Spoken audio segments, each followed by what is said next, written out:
할렐루야, 할렐루야. 오늘도 이 자리에 나오신 여러분 한 분 한 분 가운데 하나님의 큰 은혜와 또 주님의 말씀이 가득하기를요 주님의 이름으로 축복합니다.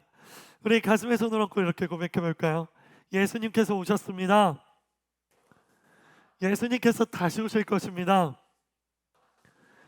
다시 오실 주님을 소망합니다. 아멘. 주 예수여 오시옵소서. 그래요. 우리가 1년간 계속하고 있는 이 고백 가운데 정말 그 소망하는 마음이, 주님이 다시 오시기를 바라는 그 간절한 마음이 더욱더 넘쳐나는 여러분 되기를요 간절히 소망합니다. 오늘은 여호수아 14장의 말씀을 통해서요, 문제는 더 이상 문제가 되지 않습니다 라는 제목으로 하나님의 은혜를 함께 나누어 보고자 합니다. 따라해 볼까요? 문제는 더 이상 문제가 되지 않습니다. 그래요. 우리가 가지고 있는 문제가 더 이상 우리에게 문제가 되지 않을 수 있는 방법, 그 저력은 무엇일까에 대해 함께 나누어 보도록 하겠습니다. 우리는 그동안 여호수아의 말씀을 읽어 내려가면서 계속해서 정복 전쟁에 대해서 살펴보았습니다. 하나님께서는 모세의 후계자로 여호수아를 세우셨죠. 그리고 여호수아와 출애굽 2세대 백성들을 인도하시며 요단강을 건너가게 하셨어요.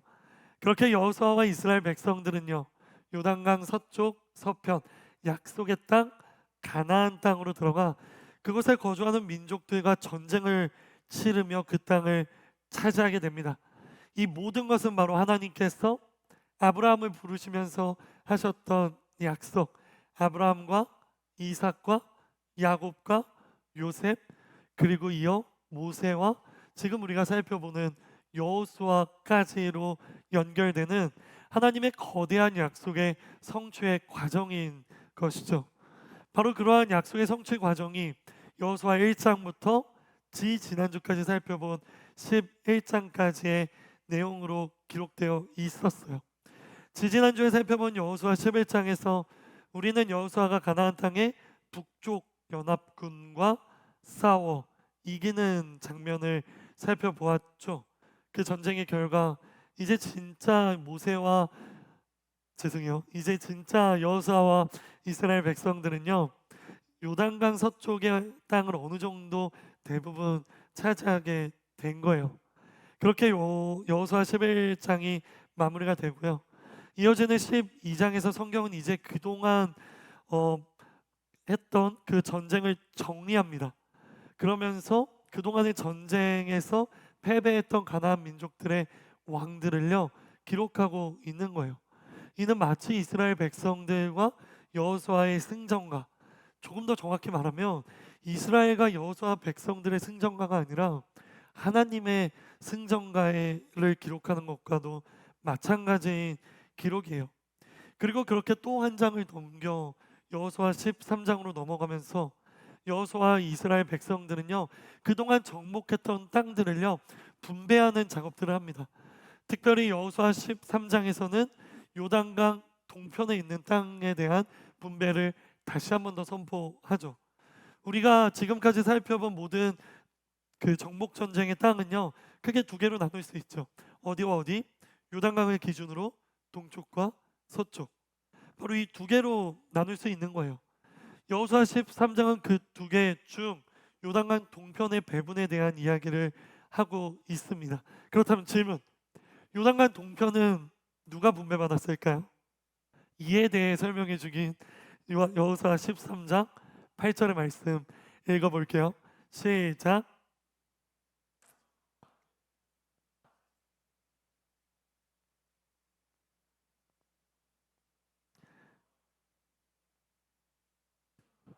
아멘. 그래요. 요단강 동편은 이미 모세를 통해 배분이 되었다고 기록하고 있죠. 바로 누구? 므낫세 반지파, 르우벤 지파, 그리고 갓 지파. 바로 이 세 지파가요 요단강 동편 땅을 차지하게 되는 것이에요. 이에 대한 보다 구체적인 설명들이 바로 여호수아 13장 후반부에 기록되어 있어요. 보다 구체적으로, 보다 세밀하게 어느 지파가 어디를 차지하는지, 바로 그런 구체적인 내용들이 여호수아 13장 후반절에 기록되어 있는 것이죠. 그리고 이제 성경은 여호수아 14장으로 넘어가 바로 오늘 우리가 살펴볼 본문으로 이어지게 되는 거예요. 요단강 서편의 땅의 분배에 대해 기록하기 시작하는 거죠. 기억하세요. 13장은 요단강 동편 땅의 분배, 여호수아 14장은 요단강 서쪽 땅의 분배에 대한 기록입니다. 그래서 여기서 질문합니다. 과연 그들은 요단강 서쪽 땅을요 어떻게 배분했을까요? 여호수아와 이스라엘 백성들의 지도자들은 그렇게 점령한 요단강 서쪽 땅을 어떻게 분배했을까? 이에 대한 대답은요. 오늘 본문 여호수아 14장 2절과 3절에 기록되어 있어요. 우리 함께 읽어볼까요? 시작. 그들의 유산은 여호와께서 모세에게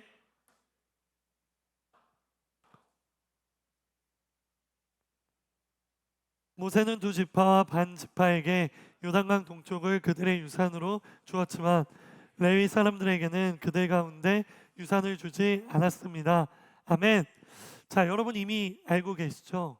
이스라엘에는 몇 개의 지파가 있죠? 그 12지파의 시작은 누구의 아들들입니까? 아브라함의 아들들이죠? 아니죠. 맞아요. 바로 야곱의 아들들인 것이에요. 이 이스라엘의 12지파는 모두 야곱의 아들들로부터 시작되는 거예요. 그 야곱의 12아들들이 12지파의 시작이 되는 것이죠. 바로 그 12지파에게 정복한 땅을 배분하는데 배분하는 방식은 하나님께서 모세에게 명령하신 방법과 동일하다라고 기록합니다. 그 방법은 무엇입니까? 2절에 기록되어 있죠. 바로 제비를 뽑는 거예요.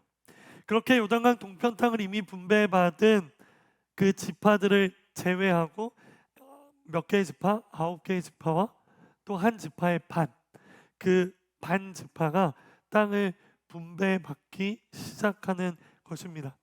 그런데 여기서 잠깐 짚고 넘어가고 싶은 부분이 있어요. 3절의 하반절을 보실래요? 3절의 하반절의 성경은 특별히 이렇게 기록해요. 레위 사람들에게는 그들 가운데 유산을 주지 않았습니다 라고요. 이 말이 무슨 말입니까? 쉽게 말하면 이스라엘의 12지파 중에 한 지파인 레위 지파는 땅을 따로 분배받지 못했다는 거예요. 그 이유가 무엇입니까?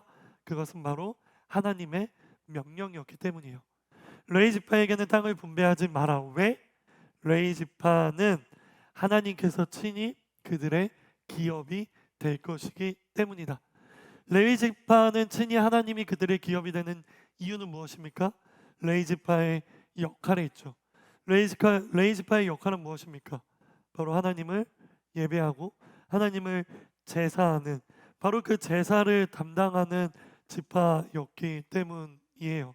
그렇기 때문에 하나님은 말씀하시는 거예요. 12지파 중에 레위 지파는 제외해. 그리고 나머지 지파들에게 땅을 분배해. 그러면 여기서 질문. 이스라엘의 12지파 중에서 레위 지파가 빠지게 되면 총 몇 지파가 나머지 땅들을 분배받게 되는 것일까요? 오, 굉장한 함정이었는데 그 함정을 가볍게 제쳤습니다. 맞아요.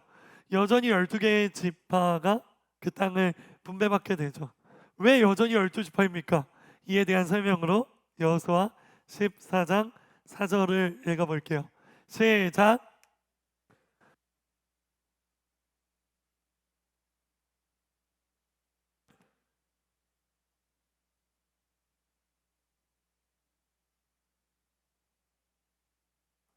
아멘. 그래요. 레위 지파는 빠지지만 요셉의 자손들이 두 지파로 나뉘어지는 거죠. 야곱의 12아들 중 레위는 빠졌고요. 야곱의 12아들 중 요셉 지파가 한 지파여야 하는데 그 하나의 요셉 지파가 두 개로 나뉘는 거예요. 어떤 지파와 어떤 지파? 므낫세 지파와 에브라임 지파로 나뉘는 거예요. 그래요. 야곱의 12아들이 하나의 지파를 가지지만 요셉이 두 개로 나뉘게 되어 총 13개의 지파가 되는데 여기서 레위 지파는 빠지게 되기 때문에 13 빼기 1은 12, 12개의 지파가 땅을 분배받게 되는 것이죠. 사랑하는 여러분, 이것을 헷갈리지 마시기 바랍니다. 이것을 분명하게 기억한다면요, 지금부터 뒤에 이어지는 땅을 분배하는 내용들을 읽을 때 혼동이 없을 거예요. 다시 정리해 볼까요? 야곱의 아들은 12명이고 12지파이지만 그중 요셉이 2지파로 나뉘기 때문에 13지파, 거기서 레이지파 빠지기 때문에 12지파. 그렇게 12지파 중에 2개의 지파와 하나의 지파의 절반이 요단강 동편을 가지게 되고 누구에게? 모세로부터. 그리고 나머지 9개 지파와 또 하나의 지파의 반, 9개 반 지파가 요단강 서편 땅을 나누어 가지는 거예요. 바로 이 내용이 오늘 본문 여호수아 14장부터 무려 19장까지 기록됩니다. 그렇다면 바로 이 부분이 이렇게 길게 기록되는 이유는 무엇일까요? 왜 굳이 이 내용을 이렇게 길게 기록하는 것일까요? 그 이유는 뭔지 아세요? 그 이유는 바로 이 부분이 하나님의 약속의 성취의 클라이막스이기 때문이에요. 왜요? 하나님의 약속은 뭐였는데요? 내가 너희에게 땅을 줄게 였잖아요. 그 내가 너에게 땅을 줄게라는 그 약속을 하나님께서는 마침내 여기서 이루어 주시며 설명해 주시는 거예요. 그렇다면 바로 이 부분에서 우리가 발견할 수 있는 영적인 메시지는 무엇인가? 우리가 지금까지 살펴본 내용이에요. 기억하십시오. 하나님께서는 반드시 약속을 지키시는 분입니다. 라는 영적인 메시지입니다. 아멘이십니까? 아멘이십니까? 사랑하는 여러분, 그렇다면 이제 여러분에게 또 묻습니다. 하나님이 여러분에게 하신 약속은 또 무엇입니까? 하나님이 여러분에게 하신 그 약속에 대한 하나님의 성취는 어떤 것이 있습니까? 그리고 또 반대로 성취되지 않은 것은 또 무엇이 있습니까? 제가 지난 토요일 날 오디가 없었잖아요. 근데 그 오디가 없는 그 시간에 화평을 해서 링크그룹 리더십들과 함께 프로포즈 교육을 했어요. 프로포즈 교육을 하기 위해 링크 리더십들이 모였고 제가 옆에 앉아서 같이 찬양을 부르고 시작하는데 한 자매가 그 찬양을 부르면서 펑펑 우는 거예요. 너무 걱정이 되는 거예요. 무슨 일이 있길래 저렇게 우는 걸까? 너무 걱정이 되고 너무 이렇게 염려가 돼서 계속 그 자매를 보고 있었어요. 그리고 제가 그 링크 그룹장님을 불러서 혹시 저 친구 무슨 일이 있냐고 물어보니 무슨 일이 있는지 잘 모르겠다고 하더라고요. 근데 어젯밤에 링크 그룹장님이 저에게 카톡을 줬어요. 그 친구가 울었던 이유에 대해서 알아봐 줬더라고요. 그 이유가 뭔지 아세요? 추석 연휴 가운데 가족들이 다 같이 모이는데 거기에 예수님을 믿는 사람들이 거의 없는 거예요. 그래서 그 추석 연휴의 기간이 너무도 슬프고 너무도 힘들었던 시간이라는 거예요. 유독 길었던 추석 연휴였잖아요. 그 연휴 가운데 그 친구는 너무 마음이 어려웠던 거예요. 근데 그 어려운 마음을 끝으로 이제 토요일 날 교회에 나와 찬양을 부르는데 그게 너무 감격적이고 좋았던 거예요. 그래서 눈물을 흘렸다고 하더라고요. 그 이야기를 듣는데 너무 마음이 아팠어요. 얼마나 가족들과 예배하고 싶었을까? 가족들과 예배를 위해 얼마나 기도했을까? 제가 그 마음을 알거든요. 그래서 그 마음이 너무 느껴져서 너무 슬픈 거예요. 하나님은 그 친구에게 그런 약속을 하셨을 거라고 저는 믿어요. 내가 언젠가는 너의 가족들도 예배드리게 해줄게. 허브에서 가정 예배지 나오지 그거 너희 가정에서도 예배하게 해줄게. 그게 하나님이 그 친구에게 하신 약속이 아닐까라는 생각이 들고 하나님이 꼭 그런 약속을 해주셨을 거라고 믿고 해주실 거라고 저는 믿어 의심치 않아요.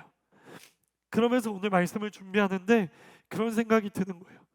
혹시 하나님께서 약속은 해주셨지만 아직 성취하지 않은 그 약속이 여러분의 가정에 예배를 세울 것이라는 가정의 복음화의 약속은 아닐까? 아니면 혹시 오랫동안 앓고 있던 마음이나 육체의 질병을 치유해 줄 거라는 하나님의 그 약속은 아닐까? 그것도 아니면 내가 너를 반드시 사용할 거야. 내가 너에게 이러한 비전을 주고 이러한 사명을 줄 거고 내가 이걸로 너를 사용할 거야라는 비전의 선포 혹은 사명의 선포의 약속은 아닐까라는 생각이 드는 거예요. 그것이 무엇이든지 하나님께서는요, 하나님이 하신 그 약속을 기억하고 계시다라는 것을 분명하게 기억하는 여러분 되기를 주님의 이름으로 축복합니다. 여러분, 하나님께서는요, 그 약속의 성취를 하실 때를 기다리고 계세요. 그것을 반드시 성취하실 것이라는 사실을 기억하십시오. 바로 창세기 12장에서 하나님께서 아브라함에게 말씀하시죠. 내가 너에게 자녀를 줄 거고 너의 후손들에게 땅을 줄 거야. 너는 내가 너에게 보여줄 그 땅으로 가라. 그 약속이 창세기 12장에서 시작됐어요. 그 약속이 언제 성취됩니까? 창세기의 시대를 지나 여호수아, 창세기의 시대를 지나 출애굽기의 시대를 지나 레위기의 시대를 지나 민수기 신명기의 시대를 지나 여호수아 시대, 그것도 바로 여호수아 14장에 와서 하나님의 그 약속을 성취하시는 거예요. 그래요. 하나님의 약속은 반드시 이루어집니다. 그런데 그때와 시기와 우리의 생각과는 다를 수 있다라는 것이죠. 그렇기 때문에 우리가 기억해야 할 것은 무엇입니까? 내가 기도했지만 아직 하나님의 약속이 성취되지 않았다고 해서 하나님이 나의 약속을 이루시지 않으실 거라는 실망을 해서는 안 된다는 것입니다. 하나님, 나 기도했잖아요. 하나님, 나한테 약속해 주셨잖아요. 하나님, 나 기다렸잖아요. 근데 왜요? 아직도요? 하나님 너무합니다 라고 불만으로 하나님께 나아갈 이유가 없다라는 거예요. 왜? 하나님은 약속을 성취해 주시지 않는 것이 아니라 하나님의 때가 아직 차지 않았을 뿐이기 때문인 것입니다. 사랑하는 여러분, 기억하세요. 여러분에게 하신 약속도 반드시 하나님께서 하나님의 방법으로 이루십니다. 왜냐하면 하나님은 신실하신 분이기 때문입니다. 왜냐하면 하나님은 거짓말하지 않으시는 분이기 때문입니다. 왜냐하면 하나님은 우리의 약속을 이루시기 위해 지금도 일하고 계신 분이기 때문인 것이에요. 아멘이십니까? 그러니 그런 하나님을 신뢰하며 여러분도 아브라함처럼 그리고 모세처럼 그리고 여호수아처럼 하나님의 말씀을 기억하며 여러분이 할 수 있는 최선으로 충성으로 나아가십시오. 그렇게 여러분의 충성과 하나님의 신실이 만나게 되었을 때 그날은 반드시 올 것이고 그때 여러분도 하나님의 약속을 잊지 않으시고 성취하시는 분이라는 것을 경험하며 하나님께 영광 돌릴 수 있게 될 것입니다. 이 시간 여러분을 축복합니다. 이러한 축복이 있기 원하는 분들 아멘으로 화답하십시오. 나는 여기 있는 우리 각자에게 하신 하나님의 약속이 성취될 때까지 포기하지 않는 여러분 되기를 주님의 이름으로 축복합니다. 그러면 머지않아 우리의 삶 가운데 하나님의 때가 차서 하나님께서 행하시는 약속의 성취를 경험하는 은혜와 축복이 여러분에게 있게 될 것입니다. 아멘. 이것이 바로 오늘 본문 말씀의 첫 번째 부분에서 여러분과 함께 나누고 싶은 영적인 메시지입니다. 다시 본문으로 돌아와 두 번째를 살펴보도록 하겠습니다. 다시 본문으로 돌아와서 요단강 서쪽 땅을 분배하기 시작하는 하나님의 약속의 성취가 시작되는 그 순간 유다 지파의 한 사람이 여호수아를 찾아오게 돼요. 그 한 사람이 누구입니까? 바로 갈렙입니다. 따라해 볼까요? 갈렙. 갈렙. 여러분에게 묻습니다. 갈렙은 누구입니까? 갈렙은 누구입니까? 기억하세요. 갈렙은 여호수아와 더불어 유일하게 약속의 땅인 가나안 땅으로 들어간 출애굽 1세대 사람들이에요. 혹시나 해서 말씀드리면 출애굽 1세대라는 것은 애굽 즉 이집트의 노예에서 모세를 따라 홍해를 건넌 사람들을 말하는 거예요. 출애굽 1세대의 조건은 이집트의 종생활을 했어야 했고 출애굽 1세대의 조건은 모세를 따라 홍해를 건넜어야 해요. 바로 그 두 개가 충족된 사람들이 출애굽 1세대입니다. 출애굽 1세대가 있다면 출애굽 2세대도 있겠죠. 그렇다면 출애굽 2세대는 누구입니까? 홍해를 건넌 이후 광야에 생활하던 때에 태어난 사람들, 그들이 바로 출애굽 2세대인 거예요. 그렇다면 여기서 이런 질문이 들어요. 어떻게 여호수아와 갈렙은 출애굽 1세대임에도 불구하고 약속의 땅에 들어갈 수 있었을까라는 질문이에요. 왜? 출애굽 1세대들은 하나님 앞에 불평하고 불만했고 하나님을 신뢰하지 못했기 때문에 너희는 약속의 땅으로 들어가지 못할 것이라는 심판을 받게 되잖아요.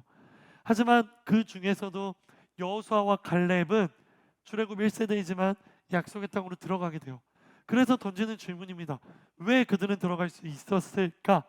이 이유가 바로 민수기 13장과 14장에 기록되어 있는 사건 때문입니다. 어떤 사건입니까? 그 사건을 우리는 가데스 바네아 정탐 사건이라고 부릅니다. 따라해 볼까요? 가데스 바네아 정탐 사건. 너무 작아요. 가데스 바네아 정탐 사건. 그래요. 조금 더 구체적으로 말씀드리면 출애굽 이후에 이스라엘은 시내산에서 가데스 바네아가 어디입니까? 바로 가나안 땅의 남쪽 경계 지점이에요. 거기까지 시내산에서 내려와 거기까지 진출하게 돼요. 그곳에서 모세가 각 지파에서 한 사람씩 뽑습니다. 그렇게 12명의 사람들을 뽑고 그 12명의 사람들을 가나안 땅으로 보냅니다. 바로 그들을 12 정탐꾼이라고 말하는 거죠. 바로 그 12 정탐꾼들이 약속의 땅 가나안 땅을 정탐하고 돌아오는 거예요. 그런데 문제는 여호수아와 갈렙을 제외한 나머지 10명의 정탐꾼들은요, 모세에게 부정적인 보고를 하게 돼요. 그 보고가 무엇입니까? 우리는 결코 이길 수 없습니다. 저들은 너무나도 강하고 저들은 너무나도 많습니다. 우리가 저들을 결코 이길 수 없습니다. 인간의 시선에서 인간의 눈에서 바라본 바로 그 모습으로 여호수아 모세에게 보고를 하는 것이죠. 하지만 여호수아 갈렙 두 사람은 달랐어요. 여호수아 갈렙만은요 하나님을 의지했고 하나님의 힘과 능력을 알았기 때문에 하나님과 우리와 함께 하신다면 저들을 충분히 이길 수 있다라는 믿음을 갖고 있었어요. 그래서 그들은 모세에게 긍정적인 보고를 하게 됩니다. 바로 이러한 모습을 하나님께서는 기억하셨고 이들의 믿음을 보시며 하나님께서는 출애굽 1세대였음에도 불구하고 이 둘을 약속의 땅 가나안 땅으로 데리고 들어가게 되는 것입니다. 바로 이 민수기 13장과 14장에 기록된 이 사건의 주인공인 갈렙이요 여호수아를 찾아온 것이에요. 그리고 여호수아를 향해 이렇게 말합니다. 우리 함께 9절과 12절의 말씀 읽어볼게요. 시작.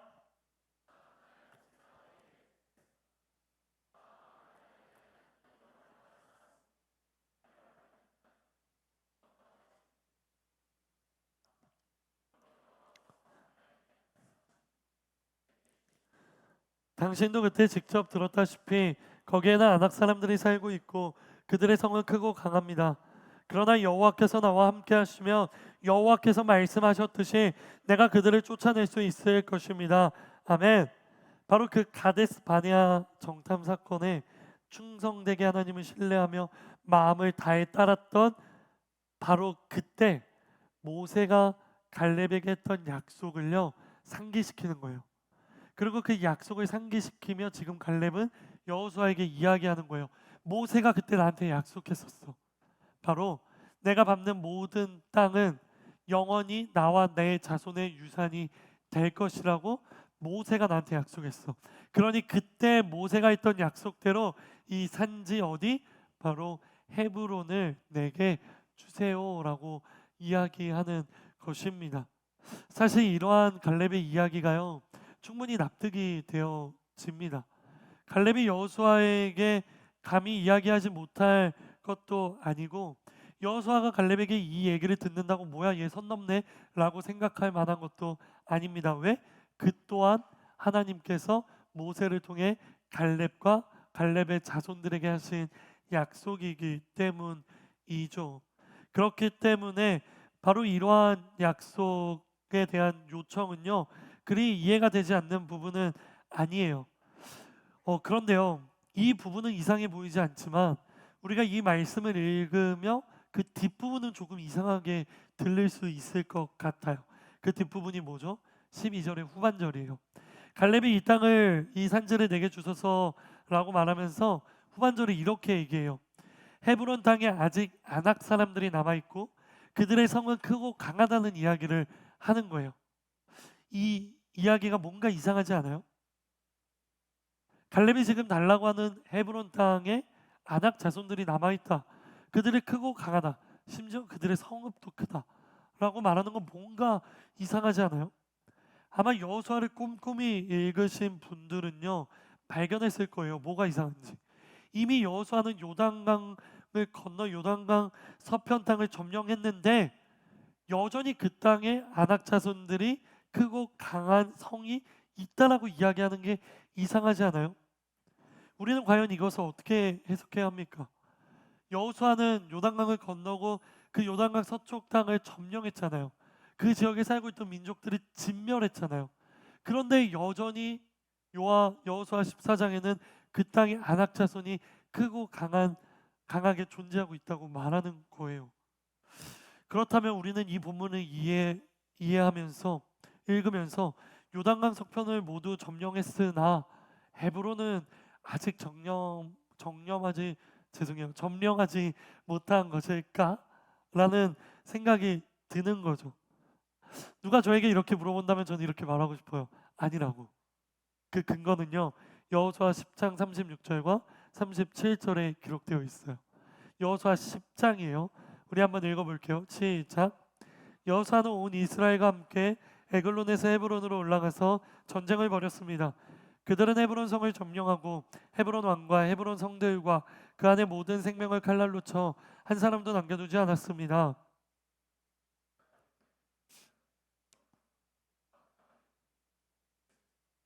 그래요. 여호수아의 공격으로 인해 헤브론 자체는 함락된 상태라고 분명히 이야기하잖아요. 그리고 그곳에 살고 있던 모든 생명을 칼날로 쳐 한 사람도 남겨두지 않았다라고 이야기하잖아요. 하지만 어찌된 일인지 지금 갈렙은 말합니다. 헤브론 땅에는 여전히 아낙 자손들이 있다고 말해요. 그렇다면 이런 생각이 들 수 있어요. 여호수아 10장과 여호수아 14장은 서로 다른 이야기를 서술하고 있고 두 내용은 서로 모순되는 것인가? 라는 생각 들 수 있죠. 굉장히 위험하고 굉장히 조심스러운 질문이에요. 저는 누군가 저에게 이런 위험하고 조심스러운 질문을 한다면 이렇게 대답해 주고 싶어요. 역시나 그렇지 않다라고요. 왜냐하면 이것은요, 모순된 내용을 말해주는 것이 아니라 성경 본문을 읽을 때 자주 나오는 서술 관점과 시간의 흐름의 차이에서 비롯된 문제이기 때문입니다. 뭐라고요? 이거는 성경의 내용의 모순에 대해 이야기하고 있는 게 아니라 성경을 읽을 때 자주 나오는 서술 관점과 시간의 흐름에 따라 발생하는 문제라고 이야기하고 싶어요. 여호수아 10장의 때는 언제입니까? 여호수아와 남부 연합군과의 싸움을 이야기하고 있는 거예요. 그 전쟁에서 헤브론을 포함한 남부 연합군을 물리쳤다라고 기록하고 있는 거예요. 그리고 그 이후 여호수아는 이스라엘 군대를 데리고 북쪽으로 올라갑니다. 그리고 그 북쪽에서 북쪽 연합군과 전쟁을 벌입니다. 그게 바로 여호수아 11장에 기록되어 있죠. 그 전쟁을 끝으로 12장과 13장 제가 아까 인트로에서 말씀드렸죠. 바로 그러한 내용들 정리들이 있는 거예요. 근데 그 12장과 13장을 읽으면 어떤 내용들이 나오는 줄 알아요? 여호수아가 너무 나이가 많아 늙었습니다 라는 부분도 나오고요. 갈렙이 요단강을 갈렙이 출애굽했을 때의 나이와 지금 현재의 나이의 차이도 나옵니다. 40세였는데 지금 85세라는 거예요. 즉 45년의 공백이 그동안의 내용 가운데 있는 거죠. 그 내용이 과연 어디에 얼만큼 할당되었는지는 모르겠지만 시간의 흐름이 존재한다라는 것이에요. 그리고 우리가 오늘 살펴보는 본문은 여호수아 14장이잖아요. 그렇기 때문에 정리하면 여호수아 10장과 여호수아 14장 사이에는 어떠한 시간의 흐름이 존재한다. 그 흐름이 얼마나 흘렀는지는 알 수 없지만 12장과 13장에 걸쳐 존재하는 시간이고, 그 시간의 흐름 사이에 남은 아낙 자손들이 다시 그 지역으로 돌아오거나 재정착했을 가능성이 높다라고 대부분의 구약학자들은 그렇게 이야기하며 해석합니다. 따라서 여호수아 10장과 14장의 내용을 놓고 성경이 모순이라고 볼 수 없다라는 것입니다. 사랑하는 허브 공동체 여러분, 기억해 주세요. 성경을 읽을 때 어떤 마음으로 읽는지가 굉장히 중요합니다. 성경 속에서 모순인 것 같은 내용들을 발견할 수 있어요. 그걸 발견하는 것도 성경을 꼼꼼히 읽는 사람들에게 주어지는 특권이에요. 성경을 꼼꼼히 읽지 않고 성경의 내용을 모르면 모순이 뭔지 몰라요. 왜? 이전 스토리가 모르니까. 그렇기 때문에 뭐가 다른지도 모르는 거죠. 모순을 발견했다면 칭찬해 드리고 싶어요. 성경을 그만큼 꼼꼼히 읽은 거예요. 하지만 거기서 만족하지 마십시오. 그 모순을 발견했을 때 바로 그때 우리는 더 충분히 깊이 있게 고민해 봐야 되는 거예요. 그저 뭐야 이거 모순이네, 성경에 오류가 있네, 뭐야 라고 말하며 의심과 회의감을 가지기보다는 마치 모순처럼 보이지만 내가 놓치고 있었던 것은 없나? 마치 모순처럼 보이는데 이걸 어떻게 해석하면 좋을까를 치열하게 고민하며 묵상해 보는 거죠.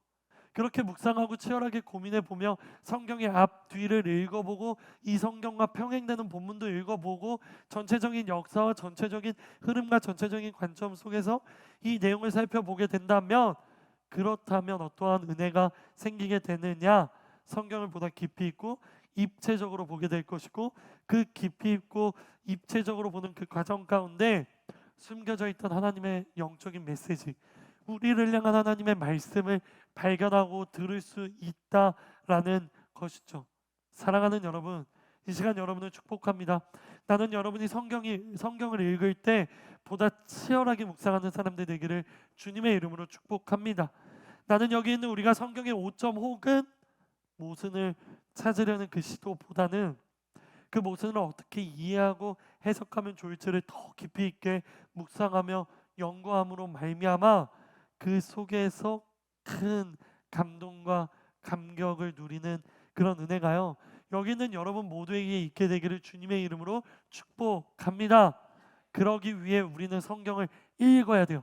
그러기 위해 우리는 성경을 묵상해야 돼요. 그러기 위해 우리는 성경을 치열한 고민과 함께 봐야 한다라는 것이죠. 여러분에게 묻습니다. 여러분 이 네 개의 단계 중 어느 단계입니까? 혹시 성경을 펼쳐보지도 않는 단계이진 않습니까? 혹은 그저 성경의 텍스트, 글자만 읽는 단계이진 않습니까? 그것도 아니면 성경을 읽어 내려가며 그냥 그 부분에 놓여 있는 성경을 조각조각 그 내용만 묵상하는 사람이진 않습니까? 그게 아니면 마지막 단계, 성경을 치열하게 묵상하며 앞 뒤를 연결해보고 전체적인 관점에서 분석하는 이 네 번째 단계입니까? 사랑하는 여러분, 여러분에게 묻습니다. 여러분은 어느 수준입니까? 여러분은 어느 단계입니까? 여러분의 신앙의 습관과 신앙의 모습은 어디에 있느냐라는 질문이에요. 간절히 바라옵기는 나는 우리 허브 공동체만큼은 성경을 묵상하며 치열하게 읽는 네 번째 단계에 있는 사람들 되기를 주님의 이름으로 축복합니다.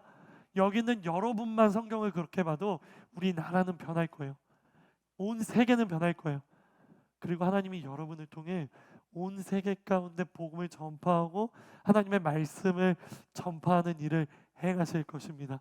그러니 여러분, 바로 그러한 사명과 소망은요, 다른 데 있지 않아요. 여기 있는 우리에게 있는 거예요. 바로 여기 있는 여러분에게 있는 거예요. 그러니 이 시간 여러분을 축복합니다. 나는 여러분이 그렇게 하나님께 쓰임받는 사람들 되기를 주님의 이름으로 축복합니다. 그리고 나는 우리 허브 공동체가 그런 믿음이 성장하고 신앙이 성숙한 그런 공동체가 되기를요 주님의 이름으로 축복합니다. 다시 본문으로 돌아와 그렇게 갈렙은 여호수아를 향해 잔존 세력, 아낙 자손의 잔존 세력이 존재하여 새롭게 전투를 벌여 새롭게 전투를 치러서 그들을 몰아내어야 하는 지역, 바로 헤브론을 달라고 이야기하는 거예요. 여러분의 이러한 갈렙의 요청이 어떻게 보이세요? 저는 이 본문을 읽으면서요, 그런 생각이 들었어요. 갈렙과 여호수아는 아주 오랜 친분이 있었을 거고, 자신의 갈렙의 그 이스라엘 백성들에게 했던 그 공적 또한 굉장했을 텐데, 그런 것들을 이야기하며 충분히 좋은 땅, 굳이 잔존 세력과 전투가 필요 없는 땅을 달라고도 할 수 있었을 텐데, 왜 갈렙은 하필 헤브론을 달라고 한 걸까라는 고민이 들기 시작했어요. 이러한 고민들 속에 처음에는 어쩌면 헤브론에는 그 모든 것들을 넘어설 만큼 엄청난 메리트가 있겠지, 무언가 좋은 점이 있기 때문에 그걸 감수하고도 이 땅을 달라고 하겠지라는 생각이 드는 거예요. 그런데 여러분, 그거 아세요? 여호수아서를 끝까지 읽어보면요, 갈렙은 결국 이렇게 얻은 헤브론을 어떻게 사용하는 줄 알아요? 도피성으로 제공하는 거예요. 그들이 거기 살지 않아요. 이렇게 받은 헤브론, 그리고 그 헤브론의 잔존 세력과의 전투를 벌여 이긴 그 헤브론을요, 결국엔 이스라엘 백성들의 도피성으로 주는 거예요. 그리고 또한 레위인들의 거주성은 목록으로 지정하여서요, 제사장들 계열, 특별히 아론 자손들이 그들이 그곳에 살 수 있도록 그 갈렙의 자손들은요, 그렇게 배려해 준다라는 거예요. 즉 갈렙과 그의 자손들은 헤브론 땅에 자기가 살기 위해 지금 여호수아에게 이걸 달라고 하는 게 아니라는 겁니다. 이런 것들을 발견하면 결국 한 가지 결론에 도달하게 되는 거예요. 갈렙이 지금 헤브론 땅을 달라고 한 것은 결코 자신의 이득과 욕심을 위해서가 아니라는 거죠. 충분히 자신의 욕심과 이득을 챙길 수 있었던 자리였고 위치였고, 그리고 가만히라도 있으면 제비를 뽑아 더 좋은 땅, 안전한 땅, 보장되어 있는 땅을 받을 수도 있는 상황인데, 갈렙은 굳이 제비 뽑기 하기 이전에 여호수아에게 가서 전투를 벌여야 하는 이 헤브론 땅을 달라고 이야기하는 거예요. 그렇다면 여기서 마지막 질문 생깁니다. 왜 그랬을까? 왜 갈렙은 여호수아에게 가서 이 땅을 달라고 했을까? 이러한 질문에 대한 대답은 결국 갈렙의 고백과 성경의 고백 두 군데서 찾을 수 있어요. 우리 한번 마지막이에요. 14장 12절부터 14절까지의 말씀 읽어볼게요. 시작.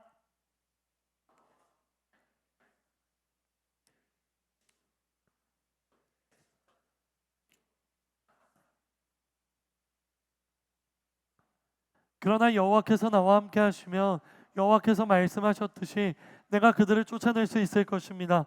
그러자 여호수아는 여분네의 아들 갈렙을 축복하고 헤브론을 유산으로 주었습니다. 따라서 헤브론은 오늘까지 그니스 사람 여분네의 아들 갈렙의 유산이 됐습니다. 그가 이스라엘의 하나님 여호와를 마음을 다해 따랐기 때문입니다. 아멘. 그래요. 갈렙은 왜 그 땅을 달라 했을까? 첫 번째 대답은 갈렙의 고백 속에서 발견할 수 있습니다. 볼펜이 있으신 분들은 밑줄 그어주세요. 12절 후반부에 여호와께서 나와 함께 하시면 여호와께서 말씀하셨듯이 내가 그들을 쫓아낼 수 있을 것이다 라는 이 고백의 그 대답이 있어요. 갈렙이 리스크가 있는 헤브론에 달라고 한 이유는 잔존 세력과의 전투는 갈렙에게 전혀 리스크로 다가오지 않았기 때문이에요. 왜 그 전투가 갈렙에게는 리스크로 다가오지 않을까요? 갈렙은 그 어떠한 리스크 앞에 있을지라도 하나님이 그 리스크보다 크신 분이라는 분명하고도 명확한 신뢰와 믿음이 있었기 때문입니다. 아낙 자손이 아무리 크고 아무리 강해도 하나님이 나와 함께 하시면 하나님께서 승리케 하실 것인데 그게 무엇이 두렵냐? 하나님께서 승리케 하신다면 아낙 자손이 있든 없든 그건 상관없다 이야기하는 거예요. 즉 갈렙에게 있어서 아낙 자손이라는 잔존 세력은 리스크가 더 이상 리스크로 존재하지 않는 것이고, 그것이 리스크가 아니라면 갈렙은 그 땅을 구하는 것이 아무렇지도 않은 것이 되기 때문인 거죠. 이것이 바로 갈렙이 굳이 헤브론을 구했던 첫 번째 이유예요. 그리고 두 번째 대답은요, 성경의 고백 속에서 찾을 수 있는데요. 볼펜이 있으신 분들은 또 밑줄 그어 주실래요? 14절에 그가 이스라엘 하나님 여호와를 마음을 다해 따랐기 때문입니다 라는 부분입니다. 그래요, 갈렙은요, 이 평가는요, 갈렙을 향한 성경의 평가예요. 갈렙은 하나님의 말씀을 다해 따랐다. 갈렙에게 있어서 가장 중요한 건 하나님이었다라는 고백과도 같은 것이죠. 그렇기 때문에 더 비옥한 땅, 더 좋은 땅, 더 보장되어 있는 땅 그 자체는요, 갈렙에게 중요하지 않는 거예요. 갈렙은 정말 중요하게 생각하는 것이 땅의 퀄리티 혹은 땅의 그 면적이 아니라 그 땅에 거주할 때 하나님이 나와 함께하고 있느냐 아니냐, 그게 더 중요했던 거예요. 왜냐하면 갈렙에게 있어서 가장 좋은 땅은 하나님이 함께 하시는 땅, 주님이 동행하시는 그 모든 땅들이기 때문이에요. 이것이 바로 갈렙이 굳이 다른 땅을 구하지 않고 지금 있는 이 산지 이곳을 내게 주소서라고 말했던 두 번째 이유예요. 사랑하는 허브 공동체 여러분, 이러한 갈렙의 모습을 통해 너무나도 명확한 영적인 메시지를 발견하게 돼요. 그것은 바로 진짜 중요한 것이 무엇인지 아는 것이 진짜 중요하다라는 거예요. 여러분에게 물어볼게요. 여러분에게는 무엇이 진짜 중요해요? 여러분에게 있어서 진짜 중요한 것은 무엇입니까? 여러분에게 혹시 중요한 것은 지금 여러분 눈앞에 있는 현실 상황, 문제이지는 않습니까? 진짜 중요한 건 세상이 나를 어떻게 평가하는지, 내가 어느 정도 올라가고 어떤 위치에서 어떤 것들을 누리며 살아가고 있는 것은 아니지 않습니까? 진짜 중요한 것은 눈앞에 있는 현실 상황 문제보다 뛰어난 하나님이고 세상의 기준이 아닌 하나님의 시선이라는 거예요. 갈렙은 바로 이 진짜 중요한 것을 알고 있었어요. 그래서 어떤 땅을 구하는지는 중요하지 않은 거예요. 우리도 이렇게 갈렙과 같이 진짜 중요한 게 무엇인지 안다면 세상의 기준에서 더 좋은 것, 더 안전한 것, 더 보장되어 있는 것을 가지기 위해 전전긍긍하지 않아도 된다라는 거예요. 정말 하나님께서 함께 하시고 정말 하나님께서 우리와 동행하시고 그렇게 우리와 동행하시는 하나님을 마음을 다해 따라간다면 찬송가의 가사처럼 높은 산이나 거친 들이나 초막이나 궁궐이나 다 하나님의 나라가 되는 거예요. 사랑하는 여러분, 그렇기 때문에 나는 간절히 소망합니다. 여러분들이 진짜 중요한 게 뭔지를 깨닫는 지혜가 있게 되기를 주님의 이름으로 축복합니다. 나는 여러분에게 바로 이러한 성령의 은사가 있게 되기를, 성령의 열매가 맺히게 되기를 주님의 이름으로 축복합니다. 진짜 중요한 게 무엇인지 아는 지혜, 하나님이 가장 중요하다고 생각하는 바로 그 믿음, 하나님이면 나의 삶과 상황이 어찌해도 상관없다는 그 견고한 신앙, 나는 여러분이 그런 믿음과 신앙 그리고 그런 지혜를 가진 사람들이 되기를 소망하는 거예요. 왜냐하면요, 우리의 상황과 환경은 여전히 그대로여도 하나님이 우리와 함께 하시면 문제라고 여겼던 상황과 환경은 더 이상 문제가 아니기 때문이죠. 왜? 갈렙처럼 하나님이 나의 상황과 환경보다 뛰어나신 분이고 이 상황과 환경을 해결하실 수 있는 능력의 하나님이라는 그 고백이 있다면, 그리고 그 하나님이 나와 함께 한다는 확신이 있다면 내 앞에 놓여있는 상황과 환경이 뭐가 문제입니까? 뭐가 문제입니까? 우리가 이 상황과 환경이 문제이고 그냥 넘어갈 수 없는 이유는 하나님이 이 상황과 환경을 해결해 줄 거라는 확신이 없기 때문은 아닙니까? 그 확신이 없는 이유는 무엇입니까? 성경의 제일 첫 번째, 오늘 설교의 제일 첫 번째 설교의 영적인 메시지와 연결되죠. 하나님의 성취가 이루어지지 않았다. 하나님은 우리의 약속을 성취시켜 주시지 않는다라는 그러한 불신이 있기 때문인 거예요.